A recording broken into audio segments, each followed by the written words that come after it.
사람들과 겨루어 이겼음이니라. 저희들이 계속해서 하나님과의 그 만남에 대해서 살펴보고 있습니다. 아브라함의 만남이 어땠는가? 저희들이 하나님 주님과의 만남이 없는 사람, 이렇게 금요일 저녁에 또 그것도 현장 예배에 나와서 앉아 계실 리가 없습니다. 우리가 다 만남이 있기 때문에, 주님을 만났기 때문에 이 자리에 있습니다.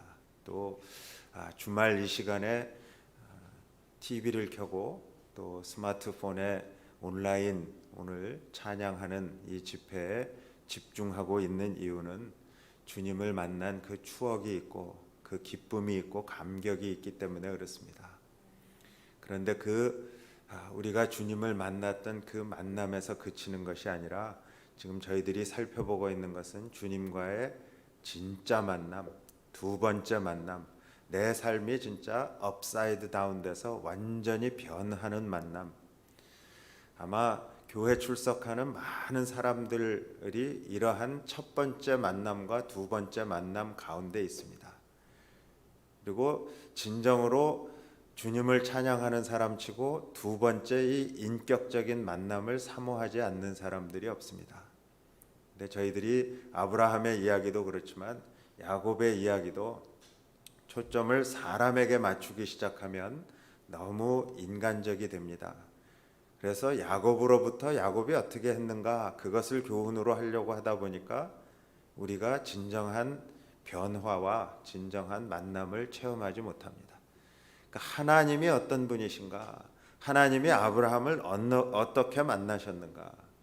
그 만나시기 위해서 이삭이라고 하는 아브라함이 가지고 있었던 그러한 어떤 가치관의 세계를 하나님이 어떻게 집요하게 파고 들어와서 그것을 포기하게 하셨는가? 오늘은 야곱이라는 그런 아브라함보다는 야곱이 저희들이 더 나하고 좀 비슷하다 하는 것을 느낄 수 있는 사람입니다.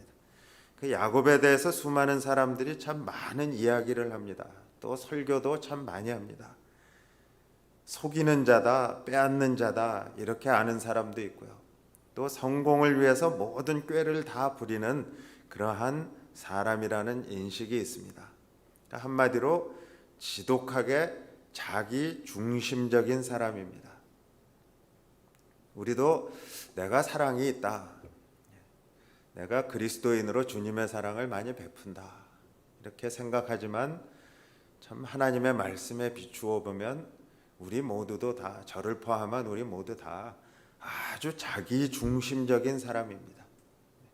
그것 때문에 야곱이 행한 만큼 당한다 이렇게 결론 짓고 넘어갈 수도 있어요. 그렇지만 그것보다 야곱이 만난 하나님께 초점을 맞출 필요가 있어요. 하나님을 처음 만난 야곱서부터 저희들이 한번 되새겨보면 좋겠어요. 야곱은 하나님의 섭리 가운데 변화가 되어 갑니다. 저희들이 가지고 있는 착각 중에 하나가 하나님을 만나면 한순간에 변할 것이다. 물론 그런 사람도 있어요. 그런데 야곱을 보면은요, 야곱은 일생을 통해서 계속해서 조금씩 그런데 지금 이 두 번째 만남을 갖기 전까지는 참 안 변했어요.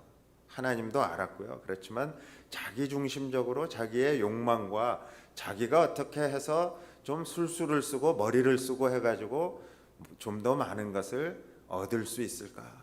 거기에 빠져있던 사람입니다.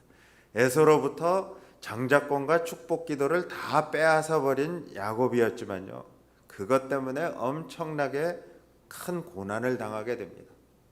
그리고 그 고난을 통해서 최초로 하나님을 만나게 돼요. 고난을 통해 만났는데 그것은 첫 만남이었어요. 형 에서와 아버지 이삭을 속이고요, 몰래 도망쳐서 정처 없이 길을 떠난 야곱이 첫날 밤을 들판에서 맞이합니다. 요즘 저희들이 이렇게 깊은 산이나 짐승들이 있는 사람들 없는 한적한 그러한 들판에서 밤을 새보신 적이 없기 때문에 잘 와닿지 않을 수 있어요. 근데 지금 이게 형 에서의 복수가 두려워서, 또 아버지가 내가 거짓말한 게 알게 되면 아버지가 나를 저주하면 어떻게 할까? 두려운 마음으로 주랭랑을 쳤어요. 그것도 밤에 주랭랑을 쳐서 첫날 밤이 들판에서 지내는데요. 며칠 먹을 양식과 밤에 덮을 이불 정도가 전부 아니었을까? 그렇게 생각해요. 뭐 첫날 밤이니까 그래도 집에서 가져 나온 거 가지고 어떻게 대충 지낼 수 있는 그런 상황. 앞날을 전혀 예측할 수 없는 형편이었고요. 누구도 의지할 수 없는 그런 벌거벗은 것과 같은 상황이었을 거예요. 그런데 그 상황에서 하나님이 야곱에게 나타나셨어요. 보면 야곱이 하나님을 막 간절하게 막 구하면서 울부짖고 기도한 게 아니에요. 그냥 잠들었어요. 꿈속에서 하나님의 사자들이 하늘에 닿는 그 사닥다리 거기를 오르락 내리락 하는 그 모습을 봅니다. 아무것도 없는 상태에서 비로소 하나님은 야곱에게 나타나 주셨어요. 그러니까 많은 신앙의 선배들의 간증들을 들어보면은요, 우리가 가진 게 많고 뭐 불편한 게 별로 없을 때는 하나님을 만나는 그 첫 만남을 가지기가 참 힘든 걸 알 수 있어요. 그런데 내가 실패했을 때, 내가 병이 들었을 때, 내가 참 너무너무 이제 의지하고 기댈 것이 없는 그 상황에서 하나님이 만나 주세요. 잠에서 깬 야곱은 이렇게 고백해요. 그러니까 첫 만남을 가지고 오세요. 야곱이 잠에서 깨어 이르되 여호와께서 과연 여기 계시거늘. 아마 주랭랑치고 도망갈 때는 하나님이 함께한다, 임마누엘의 하나님을 느끼지 못했을 거예요. 그런데 환상에 하나님이 만나 주시고 이렇게 탁 보여주시니까 여호와께서 과연 여기에 계시거늘 내가 알지 못하였다. 여호와를 왜 알지 못했겠어요? 야곱이 믿음의 가정에서 태어났고 아브라함, 이삭, 야곱 이렇게 내려가는 믿음의 가정인데 왜 몰랐겠어요? 그런데 내가 이제야 안다는 거예요. 하나님이 과연 여기에 계신 것을, 그러니까 나와 함께 하시는 것을. 이에 두려워하여 이르되 두렵도다. 이곳이요 이것은 다름 아닌 하나님의 집이요 이는 하늘의 문이로다 하면서 그 베델, 엘이라는 게 하나님이잖아요. 베트, 그것이 집이잖아요. 그러니까 하나님의 집이다 하면서 제단을 쌓고 예배를 드렸어요. 우리는 거기에서 이렇게 딱 멈추는 것 같아요. 그런데 그러고도 야곱은 변하지 않았어요. 그렇게 야곱은 보이지 않으시는 하나님을 만나게 돼요. 아니, 야곱이 하나님을 만난 게 아니라 하나님께서 야곱을 만나려고 찾아와 주신 거예요. 우리 신앙인들이 처음으로 하나님을 만난 것은요, 전부 하나님께서 찾아오신 겁니다. 거기에서부터 우리가 바른 출발을 해요. 내가 막 하나님을 찾아가지고 간 게 아니라 하나님이 나를 찾아오셨다. 대부분 극도로 어려울 때 하나님이 찾아오신다. 그러니까 사업이 실패했을 때, 또 육신의 질병이 들었을 때, 정신적으로 심한 갈등을 겪고 있을 때, 그러니까 가정 안에서 부부간의 갈등이 있어요. 전혀 행복하지 않은 거예요. 그래서 이거 뭐 이루고 살아서 뭐 하나 하면서 죽음 생각도 오락가락하고 이럴 때, 그럴 때 하나님이 찾아오세요. 인간 관계에 심각한 문제가 생겼을 때, 특별히 자녀하고의 관계가 참 갈등의 관계, 그럴 때 하나님이 찾아오십니다. 왜냐하면 그 어떤 방법으로도 해결의 길이 전혀 보이지 않을 때이기 때문에 그래요. 하지만 야곱의 신앙은 그때 시작입니다. 거기에서 끝난 게 아니고요. 첫 만남을 가진 게 이제 시작이에요. 야곱에게 하나님께서 나타나셨다고 해서 갑자기 야곱이 신앙의 사람이 되는 것이 아니라는 거예요. 우리가 이런 착각에 빠질 때가 많아요. 그러니까 첫 만남, 어떻게 갑자기 울컥한 그 가슴이 뜨거워지는 그 만남의 추억으로 끝나는 게 아니라는 거예요. 그래서 신앙의 사람이 되는 게 아니라는 거예요. 아직까지는 철저하게 자기중심적인 사람인 거예요. 하나님을 만났다 해도. 야곱은 만물의 아버지 하나님 앞에서 그 돌아오게 하시면이라는 조건을 내세웠어요. 그러니까 지금 베델에서의 그 하나님과의 첫 만남 사건 이후에 보면 하나님을 이렇게 하나님 앞에 서원을 합니다. 야곱이 서원하여 이르되 하나님이 나와 함께 계셔서 내가 가는 이 길에서 나를 지키시고 먹을 떡과 입을 옷을 주시어 내가 평안히 아버지 집에 돌아가게 하시오면 여호와께서 나의 하나님이 되실 것이다. 전혀 신앙의 사람의 고백이 아니잖아요. 지금 뭐예요? 그냥 우리 기도하고 비슷한 거예요. 하나님 이거 해결해 주시면 나 하나님 전에 참 가서 열심히 잘 섬길게요. 하나님을 어디까지나 자기에게 복을 주시는 하나님 정도로 생각한 거예요. 우리가 기도원에서 방언을 받았거나요, 환상을 보았거나 기적을 체험했다고 해서요, 그 사람이 곧 구원받은 사람이 아닐 수도 있어요. 신학적인 논란의 여지가 있는 이야기예요. 그렇지만 제가 그 가능성을 열어놓고 말씀드려요. 내가 막 방언 기도한다고, 방언 받았다고, 그렇다고 꼭 구원받은 사람이 아닐 수도 있다는 거예요. 표적이 곧 하나님이 아니라는 거예요. 표적을 체험했다고 해서 곧 하나님을 인격적으로 만난 게 아니라는 겁니다. 그것은 인간적으로 체험할 수 없는 신비한 체험을 한 것뿐이지 하나님을 인격적으로 만난 것이 아니다. 그래서 예수님께서 대답하여 이르시되 내가 진실로 진실로 너희에게 이르노니 너희가 나를 찾는 것은 표적을 본 까닭이요 떡을 먹고 배부른 까닭이로다. 예수님이 그렇게 말씀하셨어요. 아무튼 그렇게 하나님을 만난 야곱은요, 열심히 삶을 꾸려가기 시작합니다. 뭐 대충 산 게 아니라 참 열심히 살았어요. 지혜롭고 열심히 있고 성실한 야곱이요, 나중에 또 부자가 됩니다. 전적으로 하나님 도우심 때문이기는 하지만 그래도 야곱은 충실하게 자기 삶을 성취해 간 사람이에요. 그러니까 대충 살고요, 일확천금을 누리는 그러한 뭐 도박 기질이 있는 게 아니라 성실하게 살았어요. 그러니까 믿음 안에서 행하는 것이긴 하지만 아직은 세상에서의 성공을 지향하는 그런 사람인 게 사실이에요. 그러니까 어쩌면은 우리의 모습을 지금 나타내고 있는 거예요. 믿음 안에서 행하고 있어요. 그렇지만 아직은 세상의 성공 지향적으로 사는 거예요. 어떻게 하면 내가 좀 돈도 많이 벌고 남들로부터 존경도 받고 그렇게 살까? 그리고 얻어지는 게 있으면 여유가 생기면 내가 그 다음에 하나님께 헌신하리라, 주님께 많이 드리리라. 야곱의 이런 모습이 우리의 모습이라는 거예요. 세속적인 신앙인에 그치는 그러한 야곱이었어요. 야곱이 4명의 아내, 자식이 13명, 하란에서 기르던 모든 짐승떼를 거느리고 고향으로 돌아옵니다. 말 그대로 아버지 이삭이 계시는 헤브론으로 어떻게 해요? 금 옷을 입고 금의 환향하는 거예요.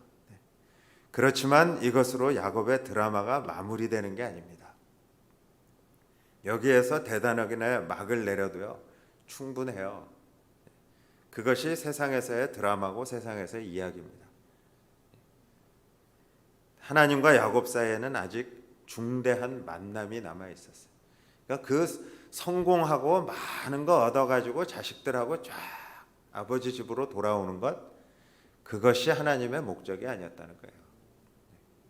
야곱을 축복하시는 하나님의 목적은 다른 곳에 있어요.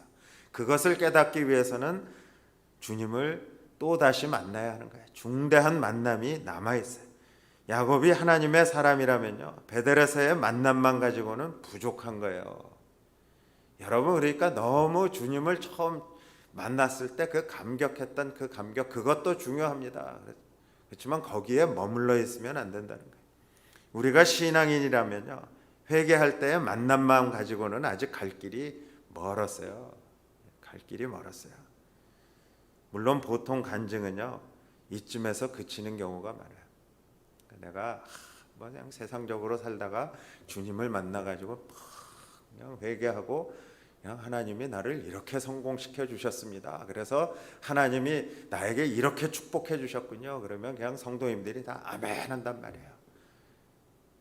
그게 끝이 아니고 아직도 진행형이에요. 하나님의 목적은 계속 진행하고 있어요. 사실 오늘날 신앙인들의 모형도요, 이런 간증에서 멈추는 경우가 다반사잖아요. 신앙인들이 닮고 싶은 사람이 누굽니까? 여러분, 주위에 열심히 신앙생활하면서 성공한 사람이 있으면 그 사람 닮고 싶잖아요.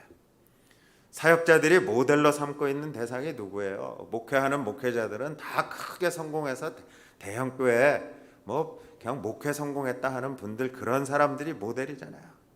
그런데 그렇게 되고 난 다음에 어떻게 할 거냐는 거예요. 많은 경우에 큰 목사님이 되고 크게 성공했는데 그 다음에 하나님의 영광을 가리는 경우가 참 많아요. 그러니까 그 다음, 그러니까 하나님이 부어주시는 이유가 있어요. 성공하게 해주시는 이유가 있어요. 신앙의 목표가 인생 승리의 드라마로 마치는 경우가 대부분인데요, 그게 끝이 아니라는 거예요. 그것도 분명히 하나님의 축복인 거는 분명해요. 그렇게 복을 주시는 하나님의 목적이 따로 있다는 걸 깨닫는 게 더 중요한 거예요. 그런 축복에만 머문다면 그것이 깨어져야 할 때가 오는 법입니다. 지금 야곱이 그 경우에 하나님과의 첫 번째 만남, 하나님께서 예고 없이 찾아오셨어요. 그런데 두 번째 만남에서는요, 신앙인 자신의 결단이 필요했어요. 야곱의 결단이 필요했어요. 야곱 자신은 아직 의식을 전혀 하지 못하고 있었어요. 그런데 하나님은 모든 준비를 마치고 이제 야곱을 만나기 위해서 기다리시는 거예요. 하나님과의 두 번째 만남을 가질 때까지 야곱이 20년이 걸립니다. 아브라함은 40년이 걸렸어요. 처음 우리를 찾아오셔서 성령으로 믿게 하시고요, 회개하게 하시고 거듭나게 하신 하나님, 언제가 될지는 알 수 없지만 그 두 번째 만남을 하나님이 기다리고 계신다는 거예요. 거듭난 성도들은 환난과 인내를 통해서 신앙이 여러모로 성장합니다. 그렇지만 그렇게 성장하고 있는 신앙의 목표는요, 하나님과의 두 번째 만남을 위해서인 거예요. 그러니까 지금 내가 열심히 신앙생활하고요, 전에보다 더 성경 많이 보고, 그게 끝이 아니라는 거예요.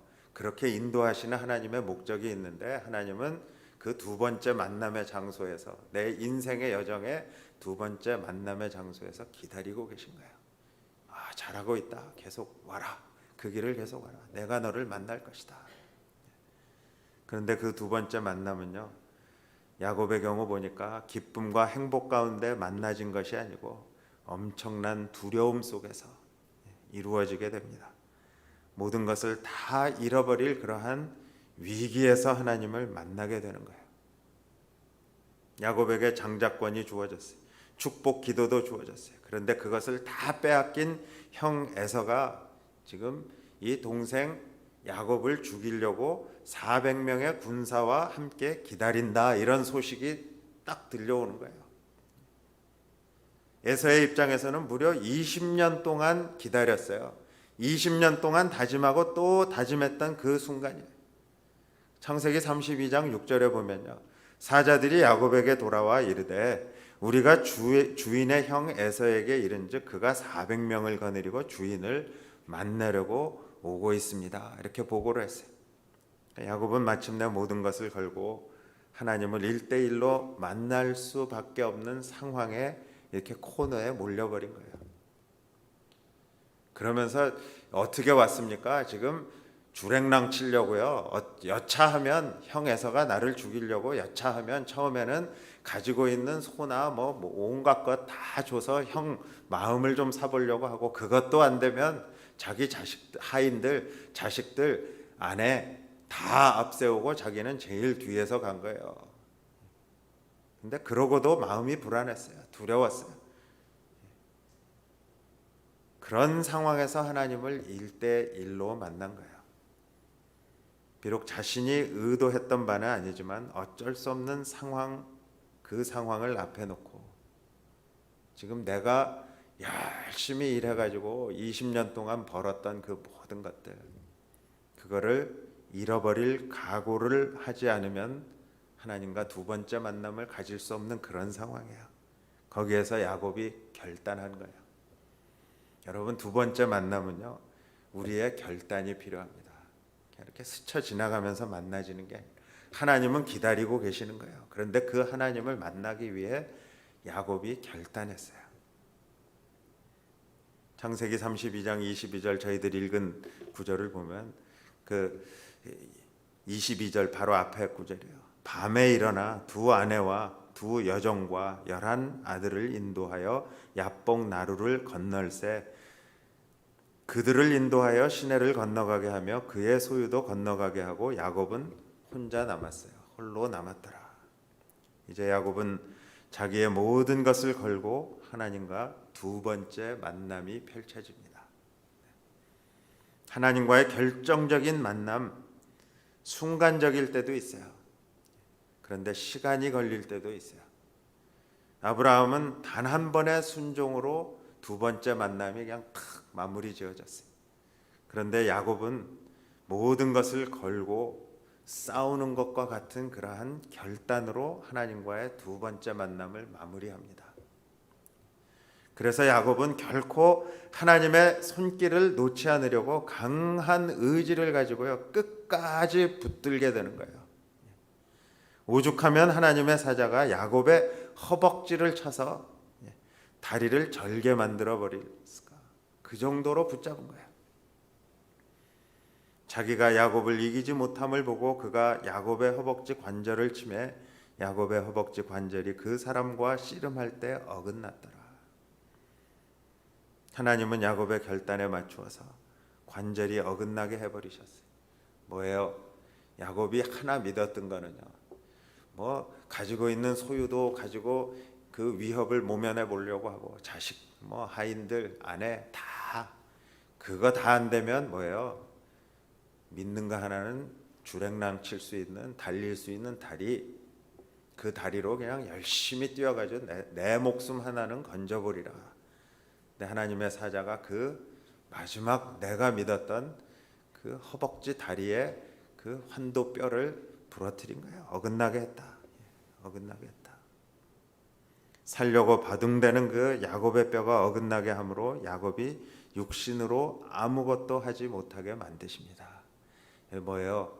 우리가 끝까지요. 내가 뭔가 해보려고 육신의 힘을 가지고 하는 것이 꺾여야 하나님을 만납니다. 두 번째 만남. 이거는 참으로 기가 막힌 반전을 말하는 거예요. 살아보려는 야곱의 의지를 오히려 하나님이 꺾어 버리셨어요. 유일하게 믿고 있는 내가 살 수 있는 그 내가 믿고 있는 다리로 달려가야 한다. 그런데 그 환도뼈 그것을 하나님이 꺾으셨어요. 놀라운 것은 씨름에서 이겼다고 정확하게 말하면 관절이 어긋났는데도 끝까지 버텼다고 해서 야곱이 하나님과 두 번째로 만나는 것이 아니라는 사실이에요. 아직 자기의 의지만 꺾여버린 상태예요. 야곱은 하나님께 자기 의지를 빼앗긴 것으로 그치지 않고요. 그 다음에 어떻게 합니까? 기어코 복을 받아내려고 그냥 붙잡고 애원을 하는 거예요. 하나님께, 하나님의 사자에게. 이대로 그냥 가버리시면 야곱이 지는 거 아니에요. 이제는 걷지도 못하는데 주랭랑도 못 치는데 형에서가 자기 죽이려고 오면 그냥 꼼짝없이 죽는 거예요.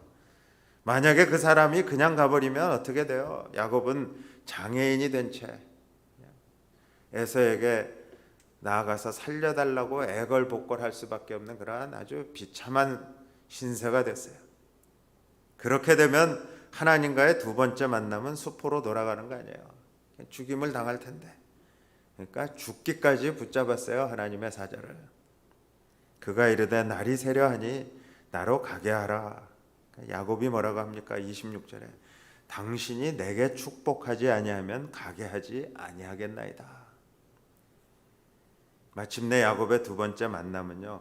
그래서 맞춤표를 찍습니다. 그러니까 우리는 환도뼈를 부러졌다, 어긋났다 거기에서 끝나거든요. 그런데 야곱은 끝까지 하나님의 사자를 붙잡고 나에게 복을 주세요. 복을 내려주세요. 지금까지 내가 생각했던 복은 세상의 복이었고 세상의 성공이었고 물질이었고 소유였고 뭐 많은 사람들을 거느리는 거였는데 그게 아니고 이제 진정으로 하나님의 복을 주시기 전까지는 하나님의 복이 나를 덮어주기 전까지는 내가 이거 안 놓겠습니다. 자기의 육적인 욕심을 포기하는 순간이에요. 자기의 의지를 완전히 버리는 순간이에요. 자기 뜻을 완전히 버리고 나니까 마침내 하나님께서 어떻게 해요? 할아버지 아브라함에게 주신 복의 근원에 대한 이해를 할 수 있게 말씀을 해주시는 거예요. 철저하게 자기중심적이던 야곱이 이제 하나님 중심의 사람으로 그때야 변화하는 거예요. 변화의 기점이 있습니다. 그래서 하나님도 이 두 번째 만남을 인정하세요. 창세기 32장 28절에 보면 그가 이르되 내 이름을 다시는 야곱이라 부를 것이 아니요 이스라엘이라 부를 것이니 이는 내가 하나님과 및 사람들과 겨루어 이겼습니다. 그래서 이제 야곱에서 이스라엘이 됩니다. 비록 하나님께서 져주신 게 사실이에요. 착각하시면 안 돼. 하나님이 져주신 게 사실이지만 모든 것을 걸고 목숨까지 포기한 상태에서 이루어진 그 야곱의 두 번째 만남, 그것은 이전까지의 야곱과는 전혀 다른 이스라엘로 변화를 만들어내기에 이르는 거예요. 자신의 육적인 욕심 그만큼 깊다는 사실을 깨닫게 됐어요. 그래서 그 육신의 욕심을 뿌리채 뽑아야 한다는 것을 그제서야 야곱이 인정하기 시작한 거예요. 기도 안 한 거 아니잖아요. 밤새도록 기도한 거 아니야. 나 살려주세요. 막 기도한 거 아니에요. 근데 그 기도하는 그 순간에도, 부르짖는 순간에도 아직 자기의 육적인 욕심이 남아 있었어요. 그런데 바로 이 하나님이 야곱에서 이스라엘로 이름도 바꿔주시는 그 순간, 두 번째 만남의 그 마침표를 딱 찍는 순간, 그때 야곱이 진정으로 변합니다. 여기에서 육적인 그리스도인의 껍질을 벗고요, 영적인 그리스도인으로 새로워진 거예요. 우리가 그 로마서에 보면 바울이 그 육에 속한 사람, 영에 속한 사람, 그 육에 속한 사람이 우리는 내가 아니라고 생각하는 분이 많아요. 교회 출석하는 성도들 중에. 그런데 교회를 출석해도요, 육에 속한 사람들이 있다는 거예요. 그런데 이 진정으로 주님을 두 번째 만남, 이 만남이 없으면 영에 속한 사람이 되지 못하는 거예요. 그래서 이 두 번째 만남이 진짜 필요한 거예요. 저희들에게. 우리가 사모해야 하는 것이 바로 거기에 있어요. 첫 번째 예수님을 알고 막 회개기도하고 막 좋아가지고 기쁨이 있었던 그 순간은 어디를 향한 출발점이에요? 이 두 번째 만남을 향한 출발점이라는 거예요. 아브라함은 아브람에서 아브라함으로 이름을 바꾸어 주신 이후에 하나님과 두 번째 만남까지 시간이 많이 필요했어요. 근데 반면에 야곱은요, 바로 두 번째 만나는 그 순간에 이스라엘로 이름을 바꾸어 주셨어요. 변화된 거예요.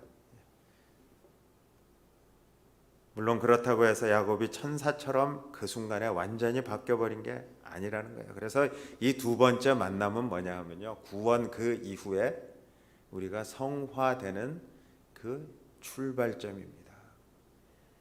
그러니까 교회를 이 두 번째 만남이 없으면요, 진정으로 성화의 시작을 하지 못한 거예요. 아무리 하나님을 두 번 아니라 세 번, 네 번 만난 사람도요, 육신을 입고 있는 이상은 부족하고 연약할 수밖에 없어요. 하지만 근본적인 내적인 변화가 일어나게 되는데, 그것이 이제 주님을 두 번째 만난 사람이 영의 사람으로 바뀐다는 거예요. 그 전까지는 육에 속한 사람이었는데 영의 사람이